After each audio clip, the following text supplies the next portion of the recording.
Driverly.com, unlimited drama series. I was under the hood of my Chevy when I heard them laughing. Not the good kind of laughing, the kind that makes your stomach twist into knots and your hands clench around the wrench you're holding. "I swear, Lisa, your husband is like a walking comedy show," came the voice through the kitchen window. My wife Jennifer's best friend, Amanda, always had that nasal tone that could cut glass. I froze, engine oil dripping onto my work boots.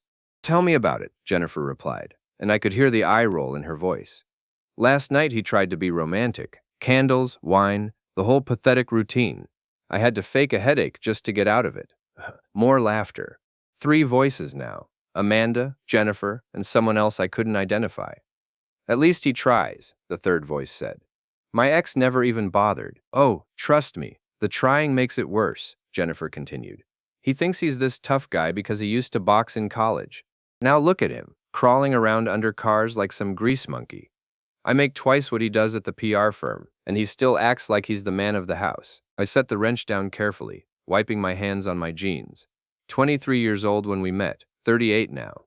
15 years of marriage. And this is what I got: comedy material for her girls' night. "The worst part is how clueless he is," Jennifer went on. "He actually thinks I'm going to that wellness retreat with you guys next weekend. If he only knew what we're really planning." My neighbor, Mrs. Patterson, was watering her roses across the fence. She caught my eye and shook her head sympathetically. In a neighborhood like ours, everyone knew everyone's business, and sound carried. "David's such a good man," she'd told me just last week. "You deserve better than what you're getting." I'd brushed it off then. Now, crouched next to my car in the fading evening light, I realized she'd been trying to tell me something. "Speaking of the retreat," Amanda's voice drifted out again. "Richard confirmed the penthouse is available. 3 days of pure luxury, while your husband thinks we're doing yoga and drinking green smoothies." Richard, Jennifer's boss at Morrison and Associates. The same Richard she'd been working late with for the past 6 months. "I still can't believe you're actually doing this," the third voice said. "Why not?" Jennifer laughed. "David's too stupid to figure it out. And even if he did, what's he going to do? Leave me? He needs me more than I need him. Besides, Richard's everything David isn't: successful, confident, sophisticated." I stood up slowly, my knees creaking. 38 wasn't old, but 15 years of fixing other people's problems, first as a mechanic, then transitioning to IT work, had taken its toll. Jennifer was right about one thing. She did make more money. Her PR job paid well, and she never let me forget it. But she was wrong about everything else. I walked around to the front of the house, making enough noise that they'd hear me coming. By the time I stepped through the front door, they were clustered around the kitchen island, wine glasses in hand, looking like butter wouldn't melt in their mouths. "Hey, honey," Jennifer smiled, that practiced PR smile she used on difficult clients. "How's the car?" "Fixed," I said, grabbing a beer from the fridge. Ladies, Amanda and the third woman, someone from Jennifer's yoga class, I thought, nodded politely. They were all dressed like they'd stepped out of a magazine. Perfect makeup and designer clothes that probably cost more than I made in a week. "We were just planning our retreat," Jennifer said. 3 days at that new wellness center upstate. You know, meditation, healthy eating, digital detox. "Sounds relaxing," I said, taking a long pull from my beer. "When do you leave?" "Friday morning. We'll be back Sunday night." I nodded, studying her face. She was beautiful, I'd give her that. Blonde hair that cost a fortune to maintain, green eyes, the kind of smile that had convinced me to propose after 6 months of dating. But looking at her now, all I could see was the calculation behind those eyes. "Well, you girls have fun," I said. "I'll probably catch up on some projects around the house." After they left, Jennifer went upstairs to take a shower. I sat in my garage, surrounded by tools and half-finished projects, thinking about what I'd heard. 23 years old when we met. She'd been working at a small marketing firm, ambitious and driven. I'd been finishing up my associate's degree in computer science, working part-time at Murphy's Garage to pay the bills.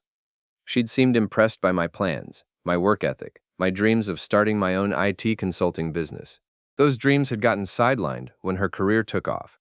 Someone had to handle the house, the maintenance, the practical stuff that kept our life running smoothly. I'd been happy to do it, proud of her success. Now I wondered if she'd ever respected any of it. I pulled out my phone and scrolled through our joint bank account. Jennifer handled most of the finances, another thing she was better at. But I still had access to everything: savings, checking, credit cards, investment accounts. We'd built a decent life together, or so I'd thought. The house was in both our names, the cars too. Everything split 50-50, the way we'd agreed when we got married. But trust, that was something you couldn't divide up in a divorce settlement. I finished my beer and started making a mental list. If Jennifer wanted to play games, I'd give her a game she'd never forget. But first, I needed to know exactly what I was dealing with. Friday morning came with the kind of gray sky that matched my mood. I watched from the bedroom window as Jennifer loaded her designer luggage into Amanda's Range Rover. She was wearing yoga pants and a matching top that probably cost more than most people's rent. Her hair pulled back in a perfect ponytail. "I'll miss you," she said when she came back inside for her purse. The lie rolled off her tongue so smoothly I almost believed it myself. "Miss you too," I replied, giving her a kiss on the cheek. "Have fun with your meditation and whatever else you're planning." Something flickered in her eyes. Guilt, maybe, or suspicion. But it passed quickly. "I'll call you tonight," she said, looking forward to it. After they drove away, I waited exactly 30 minutes. Then I got to work. The first stop was our home office. Jennifer kept most of her important papers in a filing cabinet she thought I never touched. The key was hidden under her jewelry box, not very creative for someone in the communications business.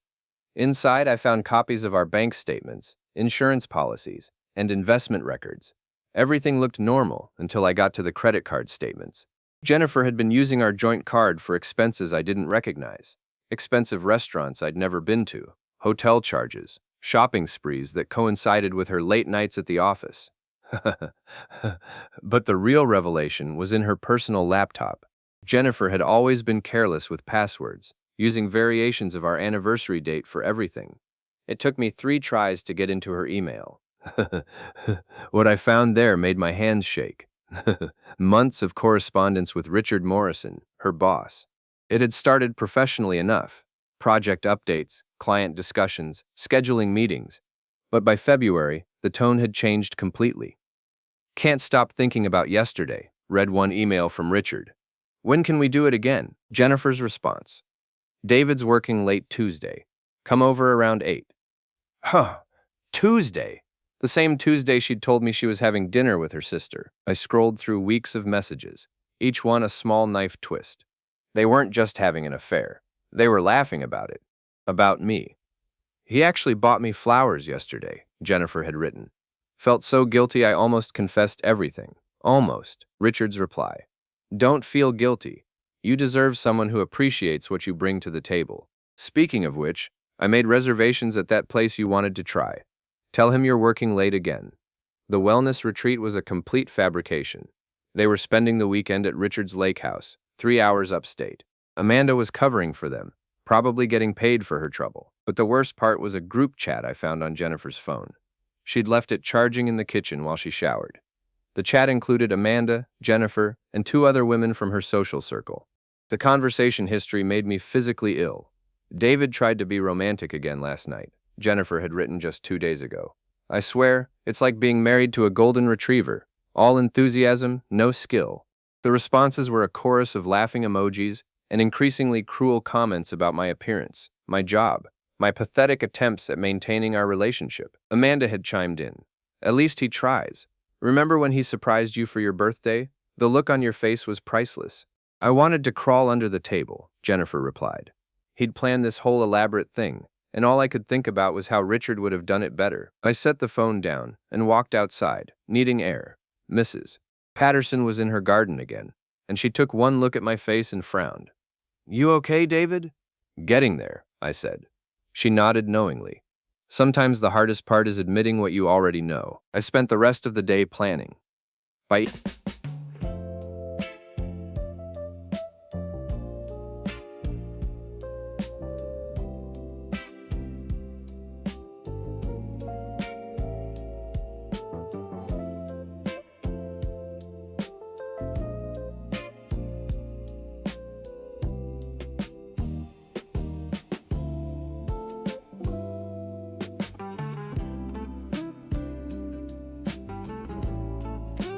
Evening, I had a complete picture of Jennifer's deception and a rough outline of what I was going to do about it.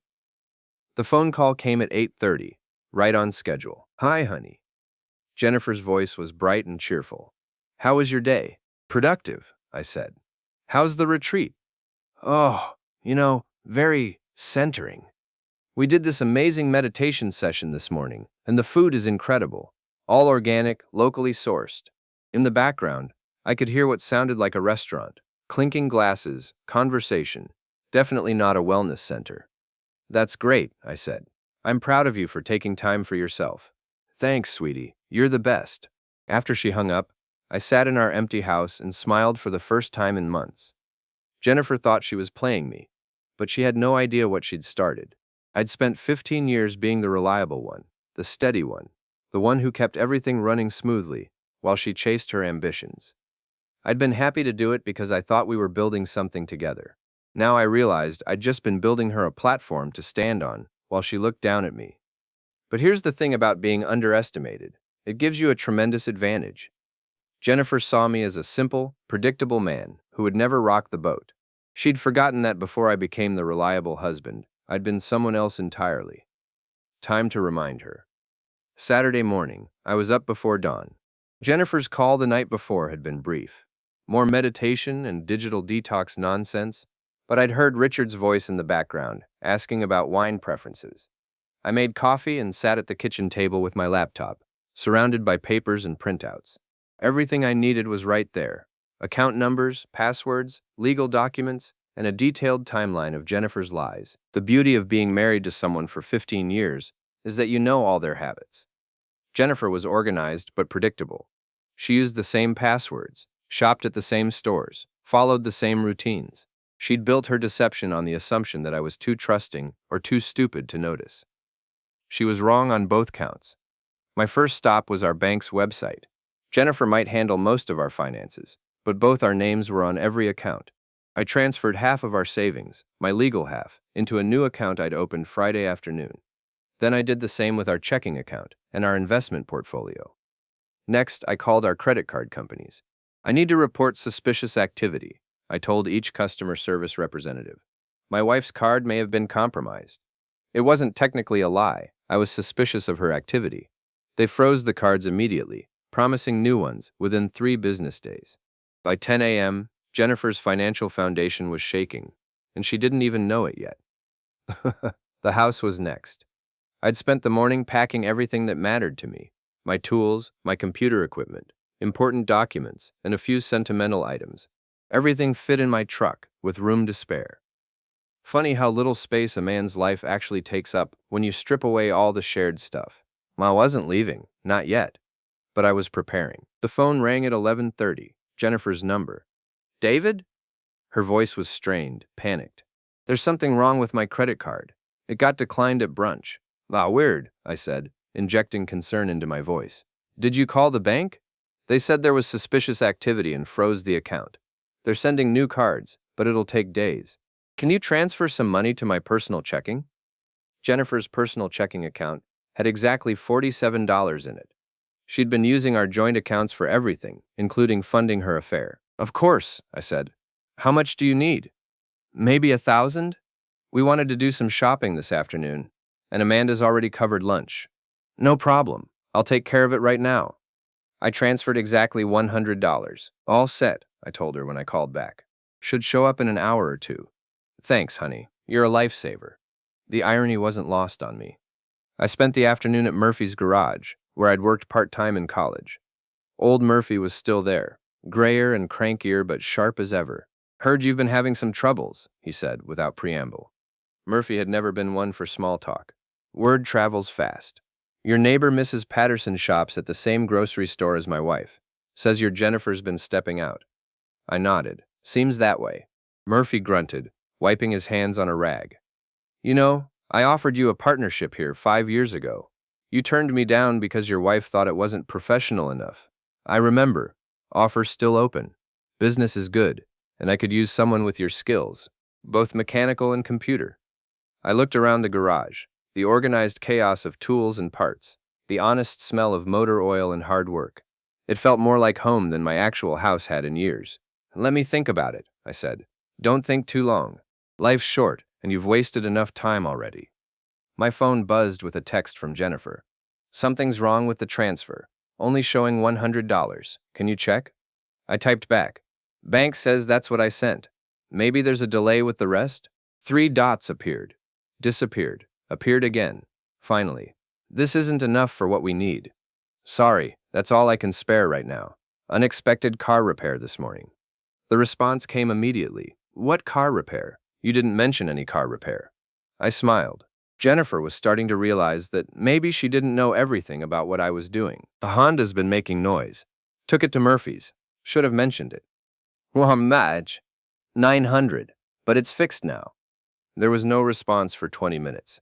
When my phone finally rang, Jennifer's voice was tight with barely controlled anger.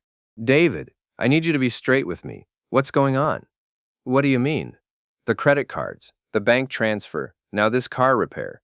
It feels like you're playing games. I let the silence stretch out, counting to 10 before responding.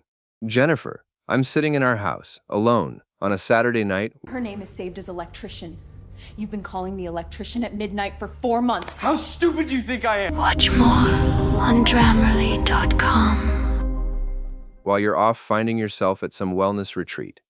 I had to handle a car emergency by myself, and I'm doing my best to help you out financially even though money's tight. I'm not sure what games you think I'm playing. Another pause.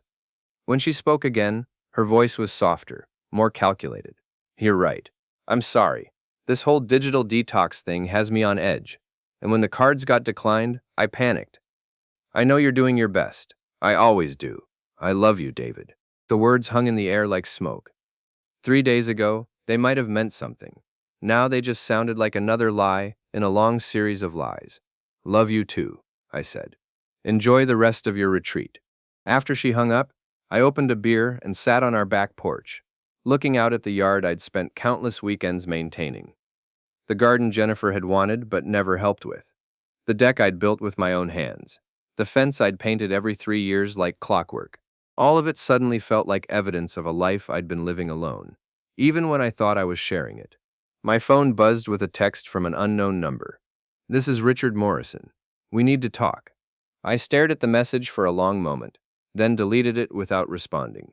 Let him wonder. Sunday evening brought Jennifer home with a glow that had nothing to do with meditation and everything to do with spending 3 days with another man. She hugged me at the door like we were performing for an audience, her smile bright and brittle. I missed you so much, she said, the lie rolling off her tongue with practiced ease. Missed you too, I replied, noting the expensive shopping bags she was trying to hide behind her luggage. How was the retreat? Life-changing. Absolutely life-changing. I feel like a completely new person. She wasn't wrong about that. Over dinner, she regaled me with stories about yoga sessions and organic meals, her eyes bright with the kind of excitement that comes from successfully pulling off a deception. I nodded and asked appropriate questions, playing the role of the trusting husband while mentally cataloging every lie. Amanda was so generous, Jennifer continued. She covered most of our meals since my cards were acting up. I'll have to pay her back once everything gets sorted out. Speaking of which, I said, I called the bank about the credit cards. They said the suspicious activity was centered around some restaurant charges and hotel bookings. Weird stuff. Jennifer's fork paused halfway to her mouth. Hotel bookings? Yeah, places we've never been. The fraud department thinks someone cloned your card. They're investigating.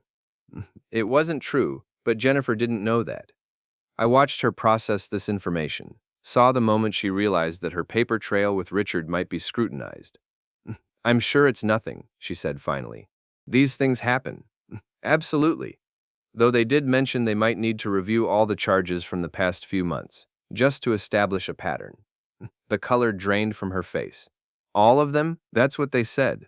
Boring stuff, really. I told them I'd help however I could. Jennifer excused herself to take a shower, and I heard her making a hushed phone call from the bathroom, probably warning Richard about the fictional investigation. Monday morning brought the first real test. Jennifer got ready for work with her usual efficiency, but I could see the tension in her shoulders, the way she checked her phone constantly. Have a good day, I said, kissing her cheek as she headed for the door. You too. What are your plans? Thought I might clean out the garage. Maybe organize some of our old files. She froze. Files? You know, tax records, insurance stuff. We've got boxes of paperwork out there. Figured it was time to sort through it. That's really not necessary. Most of that stuff is probably outdated anyway. Better safe than sorry. Besides, I've got the time. After she left, I did exactly what I'd promised, but not in the way she expected. Instead of organizing our files, I was organizing my evidence, screenshots of her emails, printed copies of her text messages, a detailed timeline of her lies. Everything carefully documented and stored in a safety deposit box I'd rented under my own name. The call came at lunch. David, I've been thinking about those files. Jennifer's voice was carefully casual. Maybe we should tackle that project together. This weekend, perhaps? No need to wait. I'm already halfway through. What have you found? Oh, the usual. Old utility bills, warranty information. Nothing too exciting. Though I did come across some interesting restaurant receipts. Silence. Restaurant receipts. Yeah, from that place downtown. The expensive one. Funny thing is, I don't remember us ever eating there together. I probably took clients there. You know how it is in PR. Of course, that makes sense. Though some of the receipts are for 2 people. Dinner service. Kind of romantic for a client meeting. David, what are you getting at? I let the question hang in the air, counting the seconds of silence. Nothing, really. Just interesting to see where our money goes. Speaking of which, did you ever pay Amanda back for covering your meals this weekend? I'll take care of it. Great. I'd hate for her to be out of pocket because of our credit card issues. That evening, Jennifer came home with flowers and my favorite takeout. She was trying too hard, and we both knew it. I thought we could have a nice, quiet evening, she said. Just the 2 of us. We ate dinner while she told me about her day. Carefully edited stories that painted her as the dedicated professional I'd fallen in love with 15 years ago. But I could see the calculation behind her eyes, the way she was studying my reactions. You seem different, she said finally. Different how? I don't know. More attentive, I guess. Like you're really listening. I'm always listening. Are you? She leaned forward, her green eyes searching my face. Because sometimes I feel like we're just going through the motions. Like we're roommates instead of husband and wife. The irony was breathtaking. Here she was, fresh from a weekend with her lover, talking about how disconnected our marriage had become. Maybe you're right, I said. Maybe we both need to make more effort. Relief flooded her features. I'd like that. I'd really like that. Later, as she slept beside me, I stared at the ceiling and thought about the woman I'd married. Young, ambitious, full of dreams and plans. Somewhere along the way, she decided that I was holding her back instead of supporting her forward. The tragedy was that she was probably right. Not because I'd tried to limit her, but because she'd convinced herself that being married to a working-class guy was beneath her station. My phone buzzed with another text from Richard Morrison. We still need to talk. This is important. This time I responded. Tuesday, Murphy's Garage on 5th Street, 7 p.m. Come alone. His reply was immediate. I'll be there. I smiled in the darkness. Jennifer wasn't the only one who could play games. Tuesday evening found me at Murphy's Garage 30 minutes early, checking inventory and organizing tools while I waited. The familiar sounds and smells of the shop calmed my nerves. This was my territory, my element. Richard Morrison arrived exactly on time, driving a silver BMW that probably cost more than I made in 2 years. He looked exactly like I'd expected. Perfectly styled hair, expensive suit, the kind of confident bearing that comes from never having to worry about money. He stepped into the garage like he was entering a foreign country, his polished shoes clicking on the concrete floor. David? That's me. I didn't stop what I was doing, didn't look up from the engine I was pretending to work on. We need to discuss Jennifer. Do we? I straightened up, wiping my hands on a rag. Because from where I'm standing, you've been discussing my wife plenty without me. His composure cracked slightly. Look, this isn't how I wanted things to go. It just happened. Things don't just happen, Richard. People make choices. You chose to pursue a married woman. She chose to lie to her husband. Those were decisions, not accidents. He ran a hand through his perfect hair, suddenly looking less confident. Jennifer's unhappy. She has been for a long time. And you're what? Her knight in shining armor? I'm someone who appreciates what she brings to the table. Someone who sees her potential. I laughed, the sound echoing off the garage walls. Her potential? Richard, I've been seeing Jennifer's potential for 15 years. I supported her through college, celebrated every promotion, encouraged every dream. The difference is, I did it without asking her to betray anyone. She deserves better than this. He gestured around the garage with obvious disdain. Better than what? Better than a husband who's faithful? Better than someone who keeps his promises? Or just better than someone who doesn't drive a BMW? Richard's face flushed. This isn't about money, isn't it? Because from what I can see, you've been spending plenty of mine. Those restaurant bills, the hotel charges, the expensive gifts, all paid for with credit cards that have my name on them. His confidence evaporated completely. I didn't know. You didn't know she was using joint accounts to fund your affair? You didn't know that every dollar you spent on impressing her was money I earned? Come on, Richard. You're supposed to be smart enough to run a PR firm. The silence stretched between us, broken only by the distant sound of traffic outside. What do you want? He asked finally. I want you to understand something, I said, stepping closer. Jennifer thinks I'm stupid. She thinks I'm some simple, trusting fool who'll never figure out what she's doing. You probably think the same thing. I was close enough now to see the sweat beading on his forehead. But here's what you both missed. I'm not stupid, and I'm not helpless. I'm just patient, and my patience has run out. Are you threatening me? I'm educating you. See, Jennifer's been playing a game where she gets to have everything. The stable husband, the exciting lover, the comfortable life, the thrilling affair.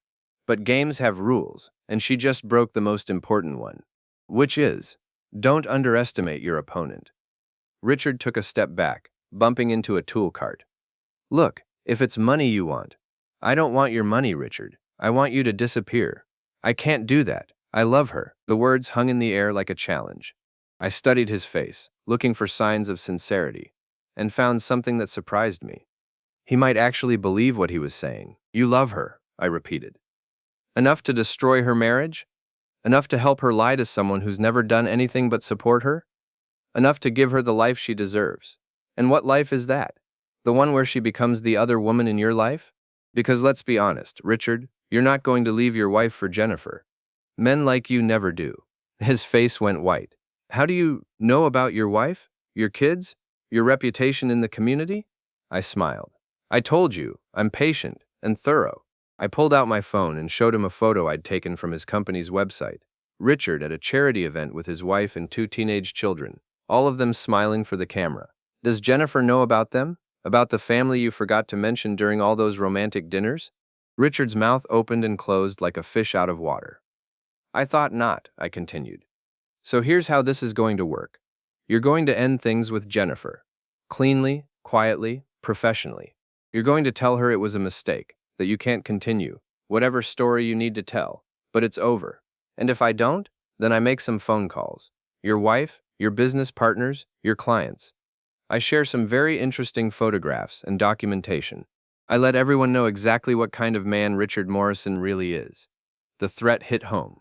I could see him calculating the cost, his marriage, his business, his reputation. You're bluffing. I pulled out a manila envelope and handed it to him. Inside were copies of his emails with Jennifer, printed screenshots of their text conversations, even photos I'd taken of him entering and leaving hotels. Am I?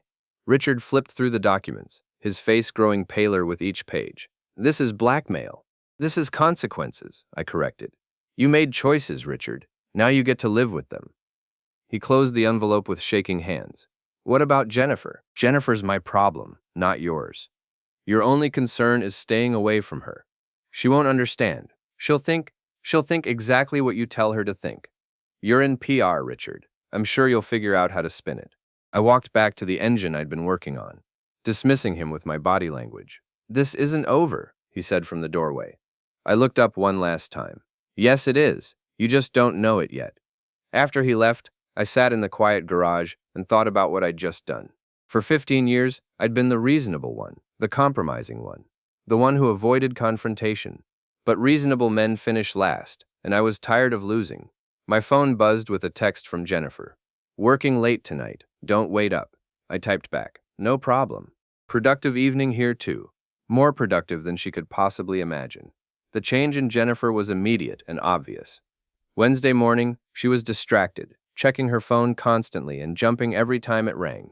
By Thursday, she was barely eating, dark circles under her eyes, despite the expensive concealer she'd started applying with a heavy hand.